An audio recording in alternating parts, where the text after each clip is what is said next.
Welcome to Coffee and Change. I'm Bill Kirst. As a business professional, a U.S. veteran, a lifelong learner, and an active listener, I help others navigate, understand, and adapt to our ever-changing workplace and world. As a third culture kid, I call many places home.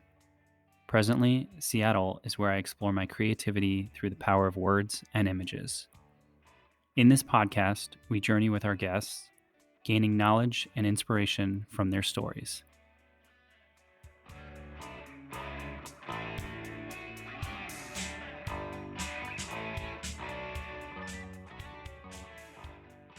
Welcome back to the podcast. Thanks for listening. This is a special Father's Day episode. On the episode, we dive into a unique father-son dynamic with Jeff and Brad Tunn. The episode is a heartfelt exploration of creativity, legacy, and the bonds that tie generations together. Jeff, the father, a seasoned leader and author, shares his journey of transformation and the profound impact of his adventures along the Lewis and Clark Trail. Meanwhile, Brad, the son, is a former hip-hop artist and a father of 6 children. He reflects on the lessons learned from his own father and how they shape his approach to life and family. Together, they offer insights into authenticity, resilience, and the power of storytelling. Join us as we uncover the wisdom and the warmth of 2 remarkable lives intertwined by love, laughter, and shared experiences.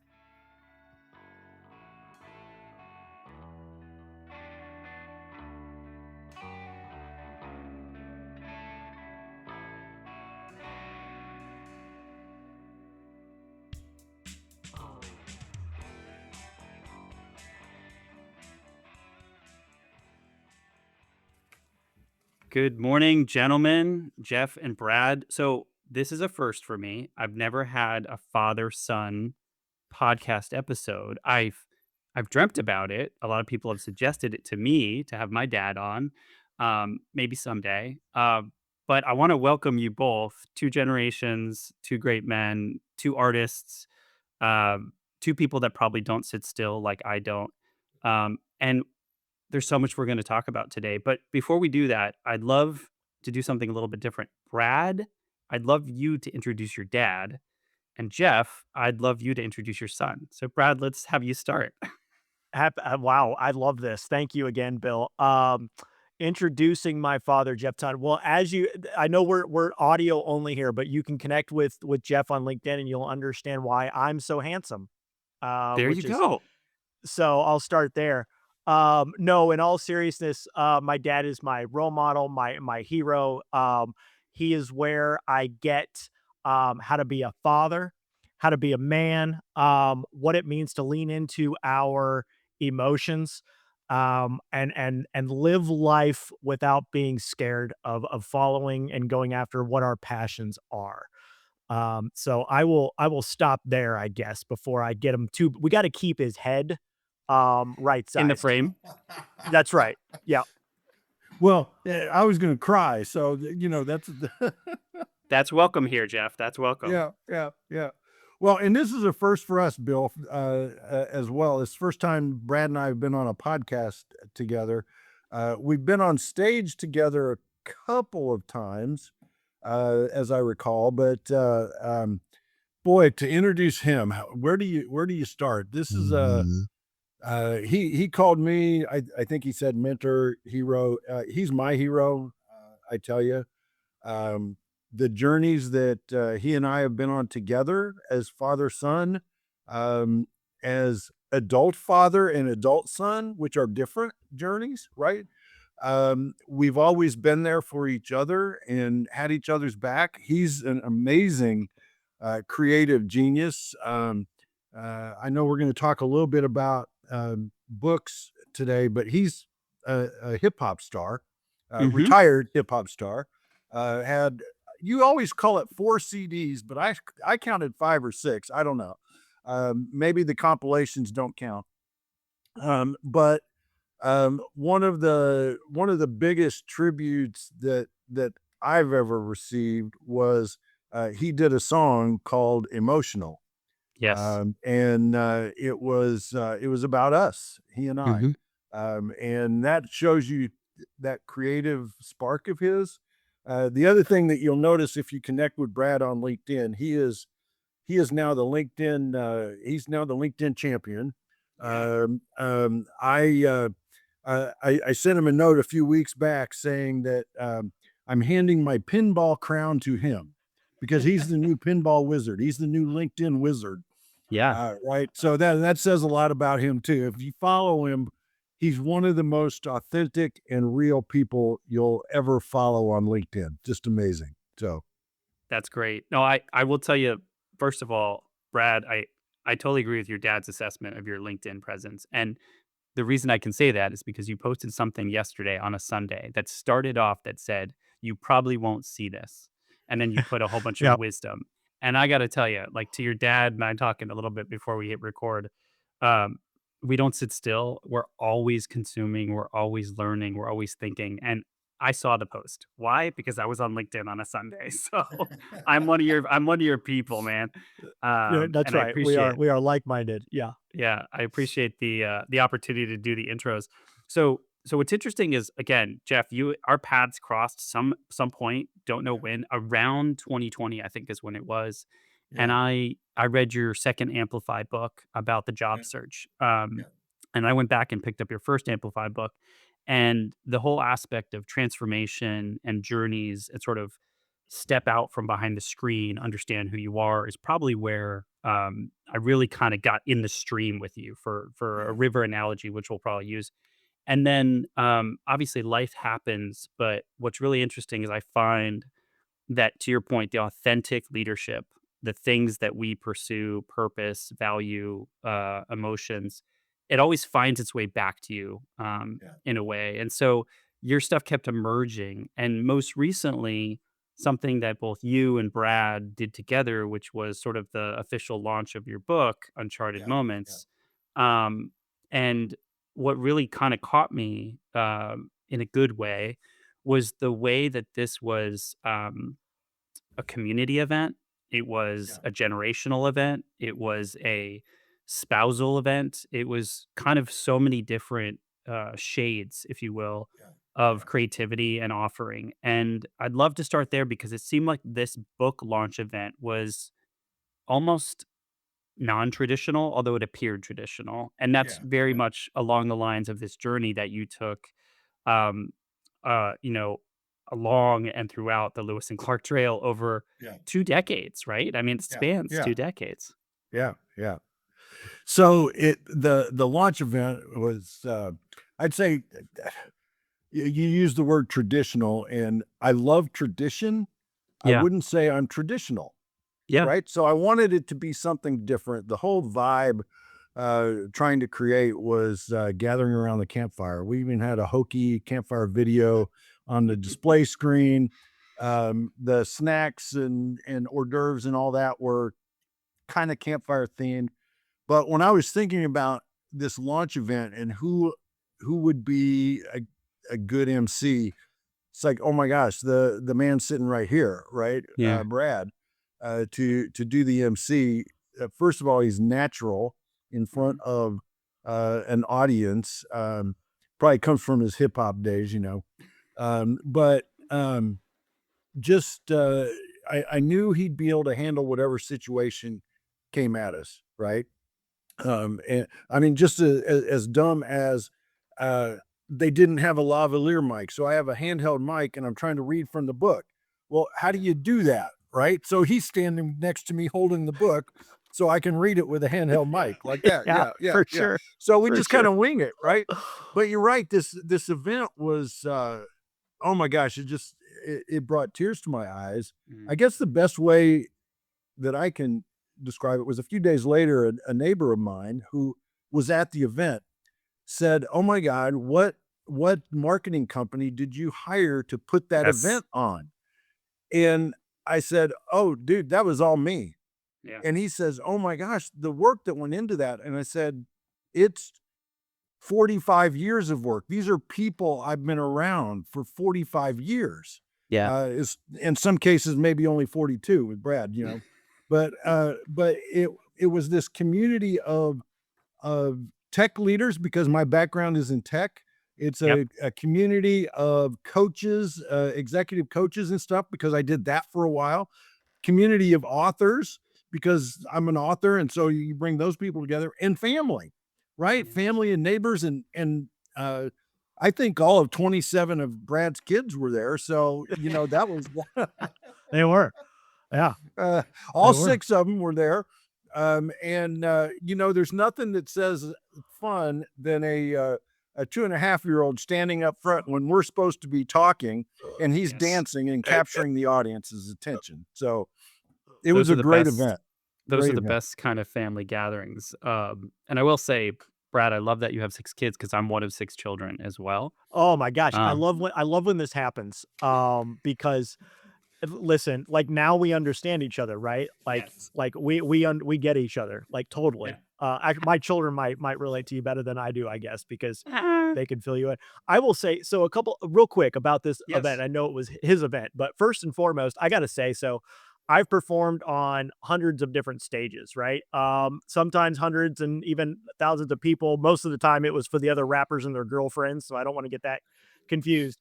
However, like it was like a day or two before, and I stopped and I was like, holy crap, like I'm nervous to do this. Yeah. I was nervous to do this. I was because it like dawned on me. I'm like, I'm not doing this. Like, I'm representing him, all of this.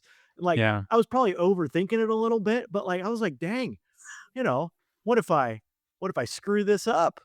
I genuinely got nervous about it, and then we get going. The other thing I'll say is, it was probably another rabbit hole, but for the record, anytime I meet anyone like that, I'm comfortable saying it that way. Anytime I Yeah. meet anyone, my dad comes up in the first 90 seconds, I right? believe it. So it kind of gets annoying, but I like it too.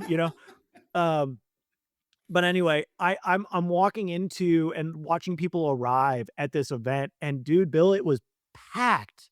Mhm. It was packed, and, like, a Thursday evening, I think was, Yeah, Yeah. yeah. unbelievable. Like, there's people flying in from across the country for this thing. Um, and that like, if I'm allowed to be proud of my own dad, like, I was like, "This is amazing." Yeah. That this is a test and by the way, anytime he does come up, it's because of the impact he's had on other people. That's why they Yes. remember him and what he's done in their lives. And these were people kinda showing up for him, because it's always been the other way around historically for Sure. him. I Sure. was blown away by that. Like, I was really blown away by how many people came out, for it. So it was a really cool thing to be a part of. I love that sort of you can like, through the lens of having performed on stages in crowds, and I've watched some of your stuff, Brad. I went back dude, you've been on YouTube a long time. Man, I Oh, went back buddy. to the archives. Yeah, listen, yeah, you go back. I don't think I've ever gotten rid of anything, so there's some You pretty haven't, humbling and I things still alive out there. Yeah. I love the Brad reel, and I think it's kind of a beautiful, sort of expression of sort of a father's faith in a son and a son's faith in the father to be able to say, um I'm gonna let you do this for me both ways, right? Like Yeah. I know Jeff, you played a role in Brad's creative expression as he grew up, and Brad, you've played a role in your father's expression, creative expression, and connection as you've grown up. And I think with the beautiful story about, and I could see it from the pictures, even on LinkedIn. I could see this event was give and take in a way, right? Like, yes, you were performing, you were doing your MC thing, but you were also filling your cup at the same time. Big time. Um, Yeah. and that's just a very unique, distinct thing that I think um, a lot of people may not understand, but those of us who come from large family, large tribe, right? Always on the go, always pursuing. It's kind of second nature to us. But I didn't want to overlook that moment because like if you can get that from a LinkedIn post, I can't even imagine how it felt in the room. Yeah, it was a special night, and you know, just touching on Brad's music, um, I can remember the day that he came to us and said, "Hey, I'm gonna perform at Birdie's, this local bar, right?" And even before that, he had asked me, he says, Dad, I want to do this and I want to do this right. Will you be my business manager? I want Mm, to do things up and up. So he and I formed an LLC. yeah, We formed a record company. And that experience of just doing that together was incredible, right? I mean, here we are hanging. I'm an old man, and we're hanging out at bars at 2 and 3 o'clock in the morning because that's when you meet the promoters, right? absolutely. That's when you Yeah. do business. And it's like, holy crap, I got a day job I got to go to in about Thanks. 4 hours. But anyway, he comes to me and says, I've got a gig. I'm going to perform at Birdie's. And the vision that I had in my mind was me getting up on Sure. stage in front of people at the time because I hated public speaking, and I'm thinking, here's this gonna be this kid up there with a microphone trying to hip hop and just kind of stand there in the middle of the stage, right? That's my fear as a father is, oh Yeah. man, this is Yeah. gonna be bad, Yeah. right? It was And though. It was bad. and no, it wasn't. No, it wasn't. It We was got bad. there, and Oh man. Bill, we got So there, bad. and the minute he hit the stage, he took over. He transformed. Oh my gosh, I've never seen anything like it. He took over and had the audience, and yeah, it was family and girlfriends, and there wasn't many people there, but he had them eating out of his hand, you Yeah. know? And honestly, he may not even know this, but that's part of what I take into my speaking now. When Yeah. I go to get up in front of a group, I'm remembering that night, and I'm remembering how he kinda got in that zone. He kinda zoned out a little bit beforehand, and we're talking to him, and all of a sudden, he's, like, not there, but talking to us because he's getting in that zone, right? Mm, And it's like, "Oh, that's what I need to do. I need to mhm. bring the rock star, the hip hop star energy to the stage when I speak." So I learned that from him. That's beautiful. That's Brad, what so do you think cool. in hearing this? That's so cool. He's far too kind, I will say. I appreciate that. There's a lot of truth to it from where I'm sitting. I did feel um when I got on whenever I would get on a stage, no matter how Mm, small, I felt like I was living my purpose. It's an indescribable feeling, I think, when we're aligned in that way. We call it maybe a flow state or, whatever that is. Um, I also so like I knew when I first started doing it, um, I just went all in because that's the way I do anything, and, yeah. quit a job without a backup plan, use whatever little money I had, and set up a little recording studio and a MySpace account in my one-bedroom apartment, and Yeah. started having friends come over and started playing them my songs, and, like, you have that reaction where, "Man, I don't wanna kill this guy's feelings," but, like, because 'cause we're friends. Um, and, like, Those first songs were kinda rough. I no, listen.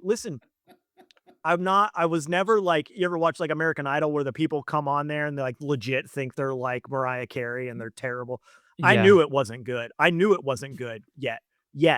I Yeah. knew it Yeah. wasn't good yet, but there was something in me that had no doubt that it was going to get better and better and better, like, it was just a purpose-driven thing that I never had a finite goal with it. It was more of a journey to see what could happen because it felt so natural and so great to it.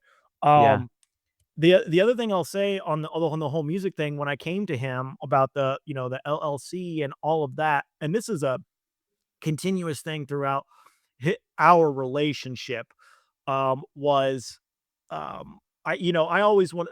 I think most children want to make their parents proud, and I've had that, tenfold throughout my life. But I remember coming to him, I had this sports marketing degree and I was really proud of working in professional sports and all of that. But I knew I was at a point where I wanted to go all in on making music. Well, it took every ounce of energy and time that I had Mhm. to do it the way I wanted to do it, right? Yeah. And there was no doubt I wanted to do it, but I needed to tell this guy who is like, you know, up here for me on living in the corporate world and Yeah. he's like this mythical figure that that I'm gonna quit my job. I'm gonna work things that I'm way overqualified for, Yeah. so that I can help pay the bills, and I'm gonna go all in on music." And he said, "Okay." I mean, it was there was no, like, he knew that I had thought it through. He knew that I was smart enough or at least naive enough to know the risks.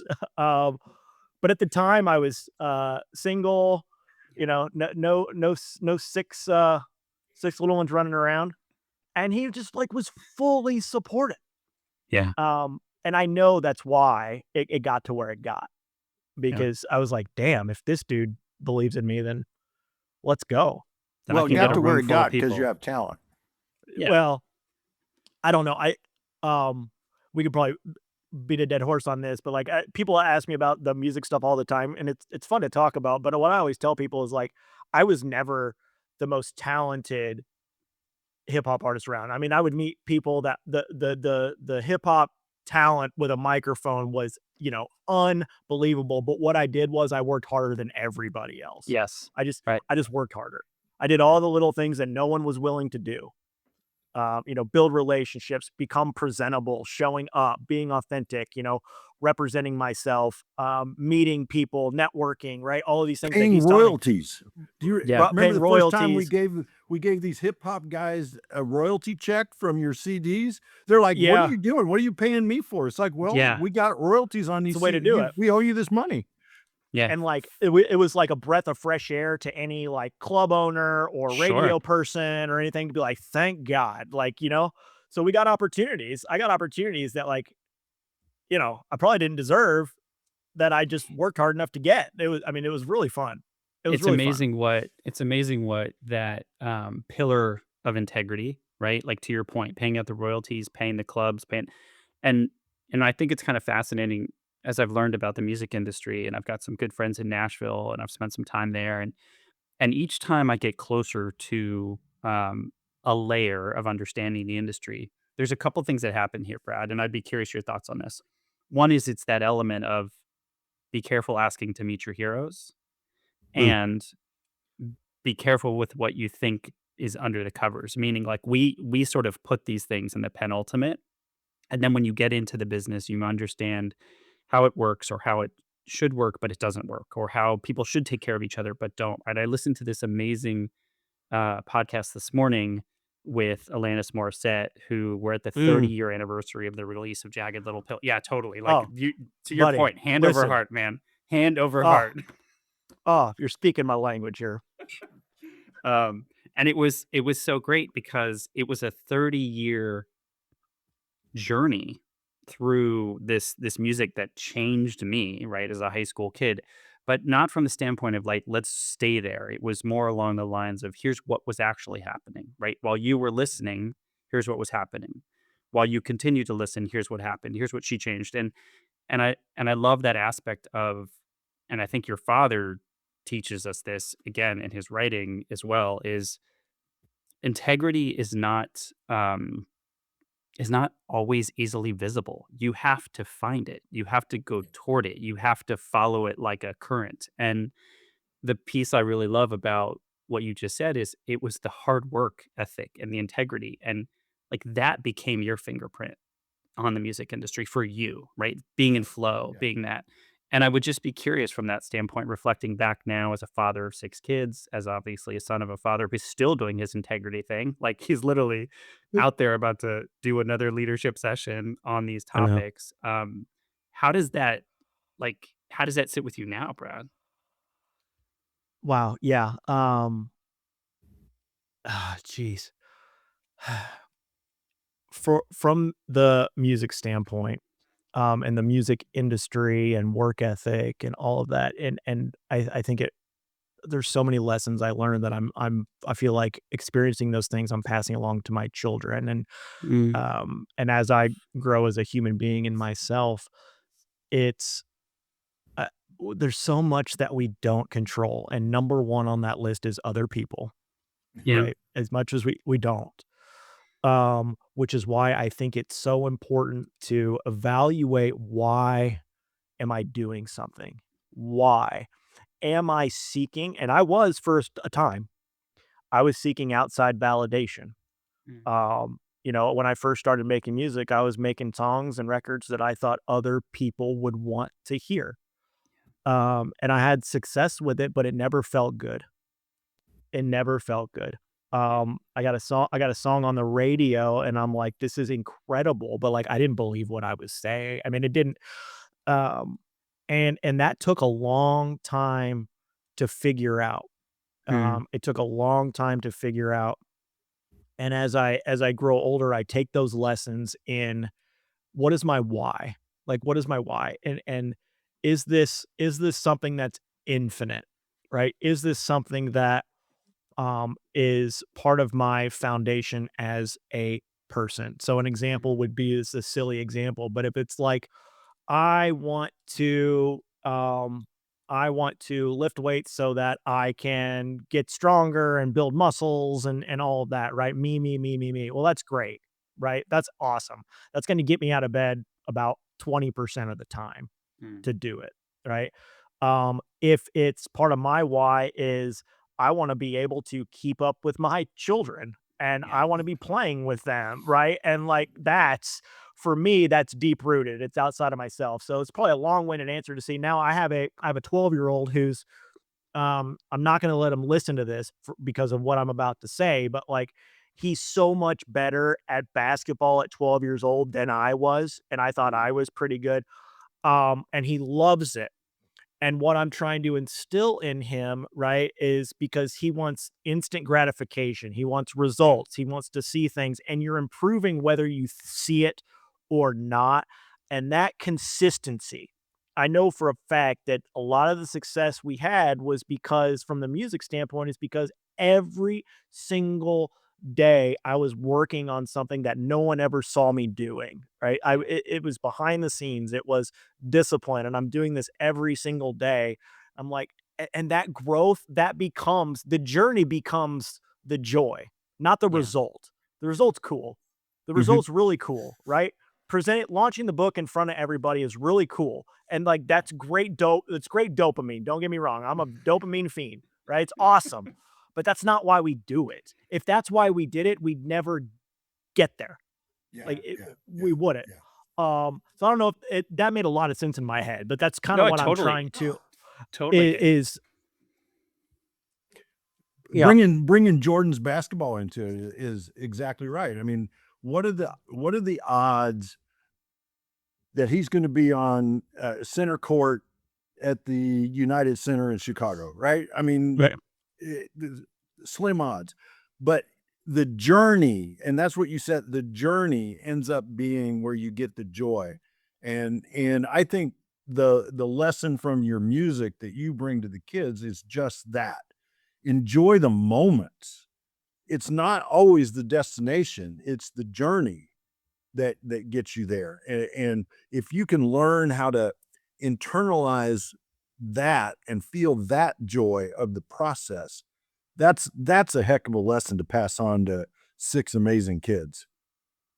And if I can read from page 19 of your book, um, one of the great lines that actually this kind of lines up perfectly.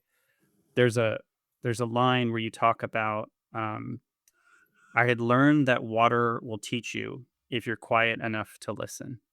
Yeah, yeah. And I remember reading that portion. I underlined it twice. I put a star next to it. I started crying reading it. Um, I mean, we'll talk about this in a little bit, Jeff, in terms of this aspect of like the characters in this book. Uh, the movement of water is a character in this book, but I Yes, thought it was yes. so profound how it reminds us, and Brad, you're reminding us now, which is this element of we have to get still to sort of understand that truth. And that sort of flies in the face of everything that's coming at us, right? Whether Yes. it's your 12-year-old playing basketball or Brad getting up and chasing the dopamine, or Jeff, I think about how there were probably so many times along this journey that you and Carmen took, and I'd love to talk about Carmen here in a minute too, because I feel like I know her. I mean, all her quips and all her things, I was literally like Carmen and I would get along so well. Her humor, it's like I was like, there were times I felt like I was in the RV and I was totally on Team Carmen, and I was like totally jabbing on Team For Jeff. I sure. was We like, all are. Yeah. Yeah. um, but there's this element of there were times in your journey, Jeff, even where you say to yourself, I'm not sure if it's going to happen, right? I'm not sure if we're going to make this trip, or I'm not sure if we're going to make it there. And Yeah. you kind of just gave over and you got still enough to allow the thing to come through. And Yeah. I'd love to hear, we're starting with you, Jeff, having that sort of reflected back, and then Brad, like knowing that you're a father of 6 kids and you're raising these young children in this world where there's so much coming at them. Um, I would like this element of the water will teach you if you're quiet enough to listen. Jeff, I So love good. that line So good. so much. So So good. thank you. So good. So Rivers good. have, since the mid '90s, rivers have been this respite for me. I get on the water and it's an incredible feeling. So through life and whatever, it's probably been 10 years since I've been out on a river. Mm. And I'm sitting here today as we're having this conversation in the Pacific Northwest, and we're getting ready to take a group of leaders kayaking on the Columbia River. We're going to be Wow. doing that Wednesday afternoon. So to prepare, last week I went kayaking on the White River, Mhm. and what struck me was, and I'm a much better writer than I am off the cuff speaker, but was that the river was there. The river was waiting for me. It Mhm. hadn't gone anywhere. I Yeah. was the one that had left the river. My sense of peace, my source of peace. Uh, do I admire them when I drive over them? Yes, but it's different than being on them, being a part of them. And it just blew me away last week to be out on the water. Uh, we'll talk more about Carmen, but Mm. I'm a full-time caregiver now. There's no Mhm. there's no pause, right? Yeah. When you're a caregiver mode. And for 3 or 4 hours, I had nothing to do but move a paddle through the water, right? And it was incredible. And even flying out here, was flying in last night, and the first glimpse of the Columbia River from 35,000 feet, Pacific sunset. So the river was gold, Yeah. right? It looked Yeah. like it was Whoa. fire. On fire. Yeah. And my pictures don't do it justice, but it was just like, oh my gosh, it's like peace. And before we hand it off, one other thing about pause. Hmm. In 2019, my father passed away, and I got a card from a friend of mine. She and I used to actually do a podcast together, Mm. and the card simply said, "Pause.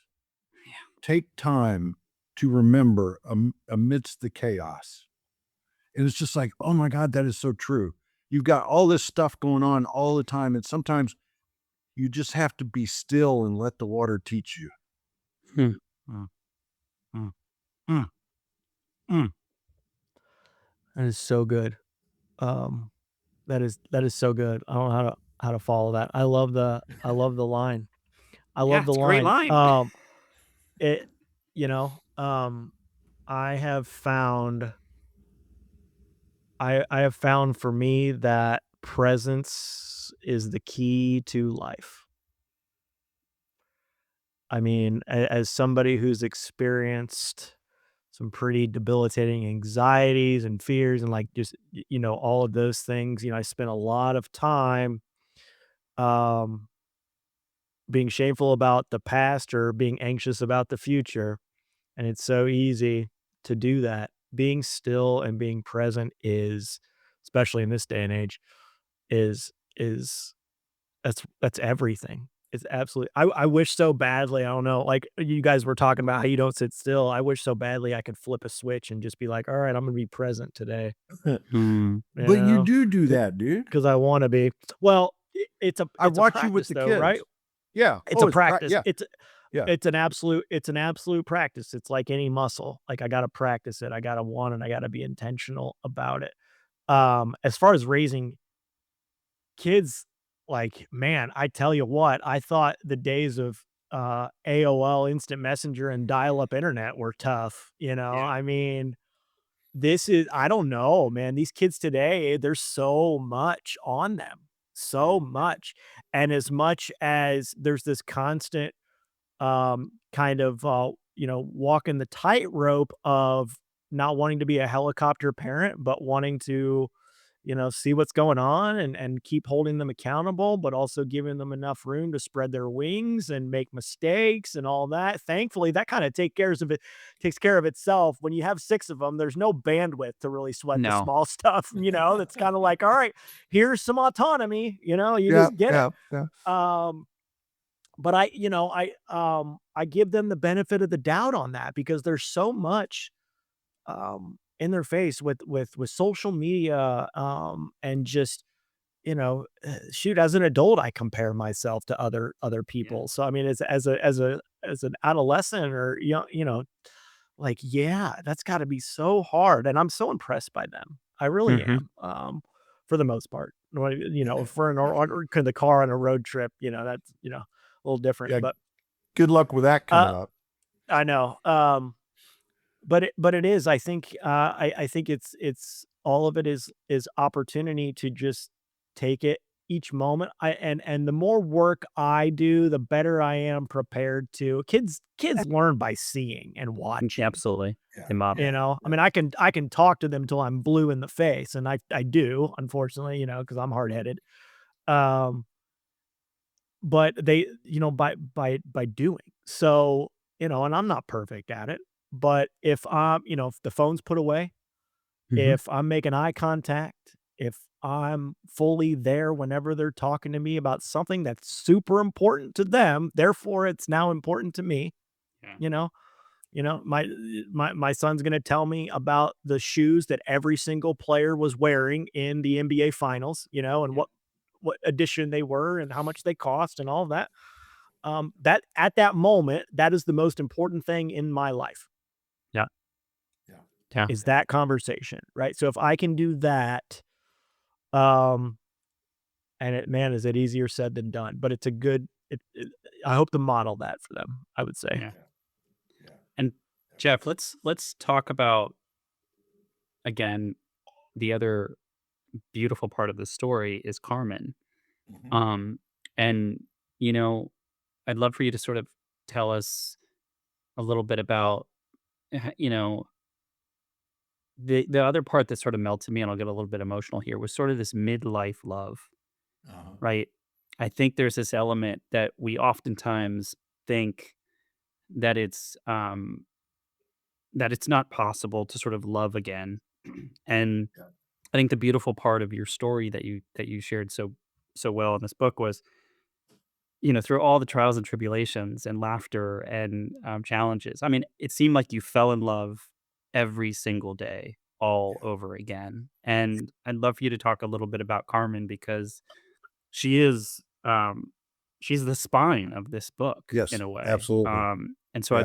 I'd love for you to talk a little bit about her. Well, and you're right. It became the book became something different. I did not set out to write the book that's in front of you. Mm, I set out to write about our adventures following the Lewis and Clark Trail and the and the moments that we encountered along the way. And it became much deeper than that. And I reveal this in the prologue of the book. Carmen is dying. She has a very rare neurological disease. And what happened, there was, as with anything in life, right? It's a bunch of stuff coming together at once. Bill, I did not want to retire. I had a very successful business that I was running, consulting, leadership development, coaching, and writing. I did not want to give that up. I was not ready to retire. I'm 68. I always envisioned I'd work until I'm 70, and Carmen would argue today that I'm still working. So just so you know. But I was really struggling with this disease on a couple of different fronts. One is my wife, my best friend, is dying and is going to be gone soon. We don't know when, but soon. Um, and then my career, my identity. Brad talked earlier about everybody knows Jeff and he's out in the community, blah, blah. That's who I am. That's me. Yeah. And I was, I was depressed. I was, I mean, not suicidal depressed, but I was just hating every day. And I was sitting in a neurologist appointment with Carmen, and I was thinking about this book that I'd wanted to write, and it occurred to me that the story isn't about, hey, we drove there and we saw that. No Right. one cares, Right. right? The Right. story was her. The story was us, and how that that change of life in a midlife crisis, whatever you want to call it. Midlife chrysalis I was is what I call it. divorced from Brad's mother, right? And living in this one room efficiency apartment on the east side of Indianapolis that you probably wouldn't even go to today. It's in that part of town, a different part of town, right? And that was my life, this little dim apartment. And the only time the apartment lit up was when Brad would come stay with me. His brother was older and already out of the house, so uh, different life experiences. But there was this woman. She was, I mean, seriously, she was just a friend. And we'd known each other. So this would have been the late 90s. We'd known each other since 95. So we'd known each other 4 or 5 years. We were business colleagues. We Yeah. built a hell of a team together. She was in the business of account rep for a consultant company. I was in IT. We used consultants. We built this team, and we just kept hanging out together. And she was dating, I was dating. It was all this midlife crisis stuff. And I tell this story in the book that there was this one night we were watching movies at her house, and I turned to her and I said, "When did we start dating?" And she said, "About 2 months ago." I said in the book, silly, but I think she actually said dumbass. But Yeah. That's more Carmen. yeah, yeah. And it was like so natural, right? It was like, what's the line from the movie? "You complete me," or Yeah. whatever, Yeah. but it's true, right? It was true. Yeah. And we just started doing these things together, and we we liked the same things. She fell in love with rivers because I fell in love with Because of rivers. you. Yeah. I got dressed up in tuxedos and went to galas because that's what she loved to do, Mhm. right? And that's the least thing that I love to do. Uh, but you do it, and you find out that you enjoy it because you're with this other person. Yeah. And as I'm looking back on that now, and this what this book really is, it's that reflection, that mirror of those those uncharted moments that we found along the Lewis and Clark Trail are what help prepare us for the biggest uncharted moment of all, Yeah. which is what we're facing today. Yeah. And to write the book became incredibly cathartic for me. It reminded me, this will sound silly, but it reminded me of who she is. Mhm. She's not the Yeah. disease, No. right? And she's this wonderful person with this smile that can light up the room. And that's who she is. And the book, like I said, helped me remember that and realize that. And what I love most about what's happening with the book, people are liking it. They're loving it. They're writing me emails and text messages that they're loving it. But what they're sharing is their own journey, Yeah. right? Yeah. It's a mirror of their journey and what they experienced, and it's resonating with them in that way because they're seeing themselves and their own life story woven in this journey that we took, journeys that we took. Yeah. Yeah, you know, there's a part as well where, again, I just sort of I have very visceral moments when I read books. I cry, I laugh. I remember reading, you know, the last book in the series of Harry Potter, and I remember throwing it across the wall, putting a hole in the wall, trying to explain it to my my landlord how that happened, you know? So I have these very visceral moments, but there's a part in this book where Carmen leans over to you, I forget exactly where you were, and says, "When is somebody gonna name the elephant in the room?" You're at this table of all these historians having dinner, and and Yes. and and you say, "What is that?" And she says, very matter of fact, "The unrequited love story between Lewis and Clark." And I was like, "Oh my god, it's been there the whole time." And then you said to her, "Well, go ahead and say it." And she said it as people had literally their spoons frozen in the air with their sorbet or whatever they were eating.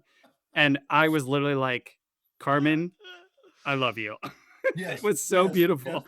yes.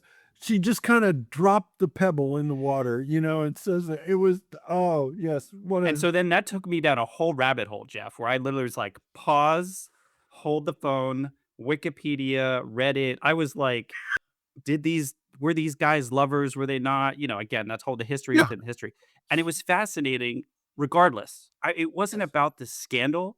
It was about the regard that these two humans had for each other that allowed them to believe in each other till the very end, you know? yeah, And even the tragic ending, was it murder? Was it suicide? Like all of this was so um generous. And I just love that in the middle of that, Carmen's very matter of fact, like, "What are we gonna name the unnamed here, folks?" It was yeah, so yeah, It's yeah. like, beautiful. come on, what are we doing? What are we doing here? Yeah, Um, Right. yeah, yeah. and that to me, like, humor is also, I mean, gosh, humor was a character throughout this. Without it, I think anybody in an RV driving as far as you guys were, without Oh, yeah. humor is not gonna end well. Yeah, yeah, exactly, exactly. Um, Brad, as you think about, because you remember your dad doing these trips, obviously. Um, but on this side of it, knowing that the book is out there and this sort of love story is out there, the love of the land, the love of each other, the love of these people that Jeff and Carmen met along the way, right? Like whether Yeah. it was a campsite or a restaurant or a diner. Um, what does it feel like now on this side of it, knowing that like so many people, this love story is now in the hands of so many other people? Yeah, I think exactly what he said. People read his experience because he's such a brilliant writer, and it makes them think about their own experiences, right? In Yeah. in ways that, he talked about writing and how it really brought back who Carmen really is. I think other people get that for their own experiences and think about them in ways that they otherwise would not have had they not had that book in their hands, Yeah. right? And that's what art does. That I mean, and I'm blown away by it, by his ability to write the I feel like I was there, like you were saying, Yeah. in a I lot of did these too. things. And I had obviously heard a lot of the stories and him sharing and presenting over the years and all of that, but I feel like I learned something new every time he talks about it. Maybe a tidbit or just the way that he's describing something or sharing, and you kind of get a different perspective. And I also think as time goes on, the same experiences that are retold, you kind of have a different appreciation Mm, for them, right? Um, and it's one of the coolest things to have, yeah. to have that out there for other people. There's something very intimate about It and is. powerful about sharing stories like that. I think for me, and I don't want to speak for him, but I think for me, it's powerful. You feel a sense of purpose to write the story, right? And then as people start to draw their own experiences from reading your stories, it's no longer yours, That's right. right? It's now shared. And that can be scary to people, but it's also, if you allow it to be, the impact it can have is tremendous. And you start to think about your own experiences in different ways because of what people are Mhm. sharing with you, right? So anyway, there's so Yeah, many nuances to it. there is, and again, I mean, um, the other word that you put in play here, there's 2 words that you both put in play, that I'd like to kind of, extrapolate. One was intimacy, and I love that you put that word, that right, this you feel, closer to, you feel it's an intimate exchange, an expression of ideas, and, I'm curious how that word intimate or intimacy, what role that plays, because I think as men, and we talked about the emotional side of being men, you're multi-generational men, you've got, grandkids, you've obviously interact with leaders all the time, you've been on stages with hip hop stars, like, that word is sort of volleyed back and forth, but I'm curious your stance on that word, because I think it's such an important word that we misunderstand and we don't use often. Um, but it's transformative if we're not afraid of it as men. Jeff, I'd love for you to start, in terms of that word intimate or intimacy. It's it's not a word that I would say I've thought a lot about, and this is what I mean by that. It's to me caring about people, and what they're feeling, what they're going through. Call it empathy, call it intimacy, whatever you want to call it. That's that's the role of the leader.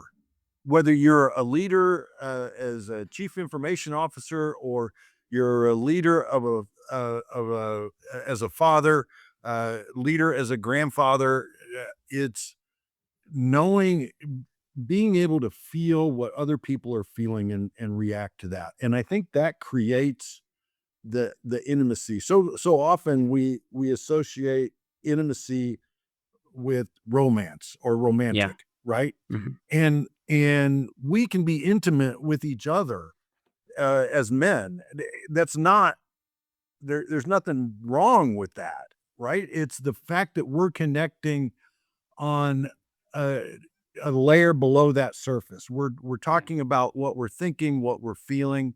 I think that's been Brad's gift, through his music back when he was doing that, but now through LinkedIn and the Mhm. community that he's a part of on LinkedIn. It's that authenticity. It's that sharing below the hey, I'm in the hustle culture, and Yeah. I'm doing this and I'm doing that, and woohoo, look at me. It's no, that's not what it's about. It's about sharing it at that human level. And I think you did a wonderful episode, Bill, a couple episodes ago, on AI asking you about your book, Yes. right? Thank you for That listening. Yeah. was intimate. Oh my God, I Yeah. was almost crying on the plane, Wow. uh, thinking about the questions that AI asked you about your book, and it was Mm. about the human side, right? The human in Yeah. between. That we've got to keep that human side, and to me, that's what we're talking about. It's the intimacy, it's empathy, it's all of that emotion that we are taught as men, especially. Men are not emotional, right? You push it down, you push it down, you push it down. I mean, Brad, three of I can't remember how many of your kids were over the other day. Three, I think. And we're watching this stupid cartoon, Mitchell and the Machines, Mm. and at the end comes, and I'm crying, right? I'm crying over this stupid cartoon. Yeah. And I know, I think there were 4 there because Henry was there too. Henry, is, I think he's an empath. I think he feels For what other sure. people Yeah. feel, right? Yeah. And he's kinda looking at me, and I'm trying not to be embarrassed because I don't want him to think that it's embarrassing, but it was embarrassing that I'm crying over a cartoon. But it's those moments that make us human, that make us who we are. And I don't know if I answered your question, Bill, but Yeah. it Absolutely. to me is such intimacy is such a great word. Yeah. Brad. Yeah, He's no, laughing. no, that's too great. I'm laughing at him just relating to all of it. I when you were recapping the story of Carmen at the dinner about Lewis and Clark, and she's kind of like, "What are we going to name this? Like, what are we here for?" That's how I feel at this point in life when it comes to Yes. intimacy. Thank you. Is what are we doing? What are we Like, doing? what are we doing? If I'm gonna have relationships with people, they're gonna be intimate. They're gonna be authentic. We're gonna get vulnerable.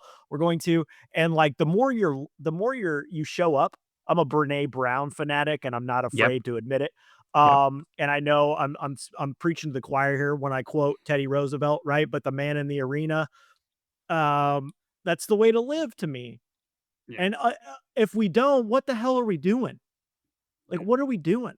What are we afraid of? Like, um, that comes from experience, right? Of certainly caring what other people think, and I still have those moments, but um, so many incredible things can happen if we just show up and are ourselves. People are hungry for human connection. I know I am.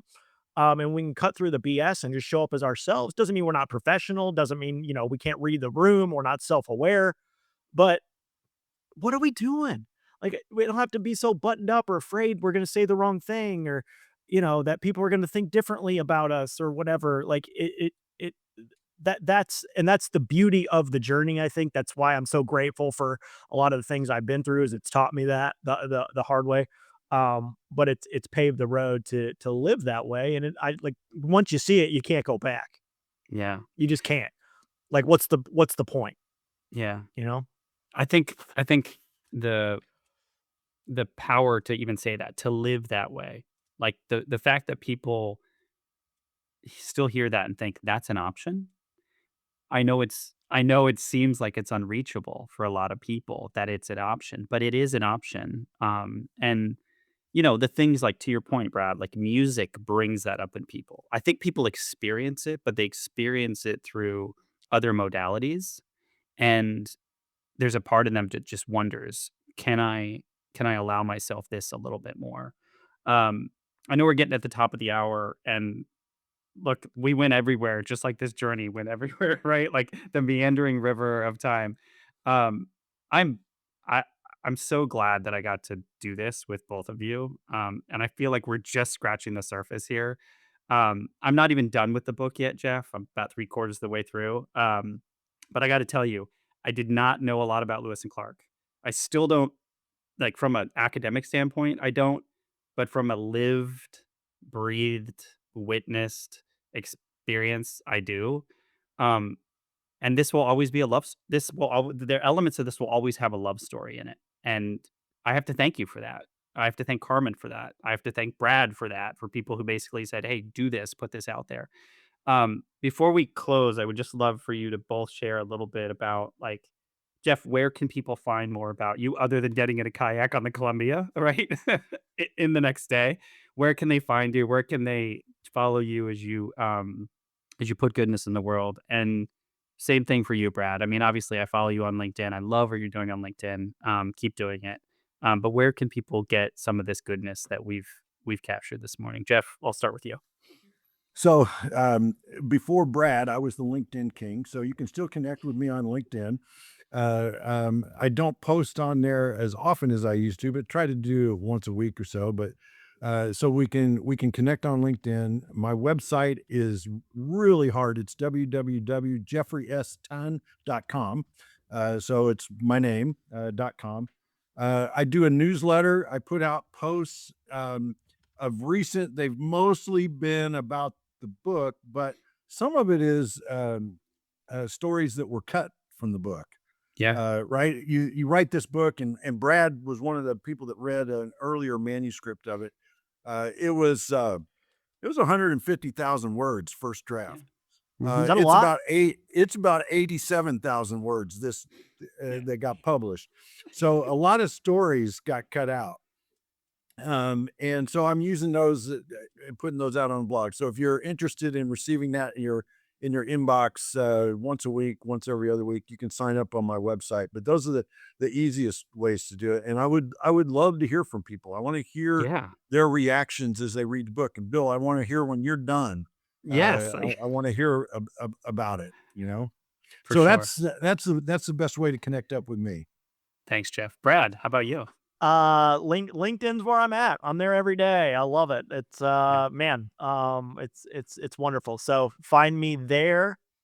That's the way to be. There's no Brad Real website anymore. There's There's no YouTube. MySpace songs playing. There is YouTube. Yeah, you kind of put an inkling in my brain that I should probably go back and look at the historic uploads on what's on there still. So that's okay. It They're is what it fun. is.